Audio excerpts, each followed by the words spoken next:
തന്നെ ഈ ഒരു വിഷയം ആദ്യമേ, അതായത് 3 മാസങ്ങൾക്ക് മുമ്പ് ഈ പ്രശ്നം ആദ്യം പൊതുസമൂഹത്തിലേക്ക് ഒരു വെടി പൊട്ടിച്ചുകൊണ്ട് ഇറങ്ങി വന്നിരിക്കുന്ന ഒരു നടി എന്ന ലേബലിൽ വന്ന ഒരു സ്ത്രീയുണ്ട്. ആ സ്ത്രീ ഉടനെ വന്നിരിക്കുന്നു.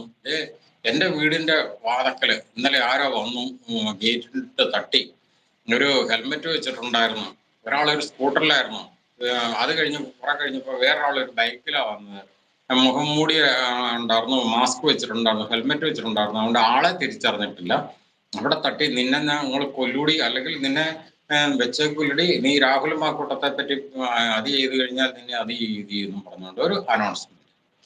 കാരണം ഈ വാർത്താ ചാനലുകാർക്ക് ഈ എന്താ പറയാ, ഈ ചില നായ്ക്കൾക്ക് തേങ്ങാമുറി കൊടുക്കണം എന്ന് പറഞ്ഞതുപോലെ ഒരു കണ്ടന്റ് അപ്പൊ തന്നെ അങ്ങോട്ട് ക്രിയേറ്റ് ചെയ്ത് ഇട്ട് കൊടുക്കുകയാണ്. അതായത് ഹൈക്കോടതിയിൽ നിന്ന് ഇങ്ങനെ ഒരു ഉത്തരവ് വന്നു, അത് ആ വാർത്ത ഹൈലൈറ്റ് ചെയ്യപ്പെടാതിരിക്കാൻ വേണ്ടിയിട്ട് ഉടനെ ഒരു സംഭവം. സാമാന്യ ബോധം ഉള്ള ഒരു മനുഷ്യൻ ചിന്തിച്ചു നോക്കുക. ഇവർക്ക് അങ്ങനെ ഒരു പ്രശ്നം ഉണ്ടായിട്ടുണ്ടെങ്കിൽ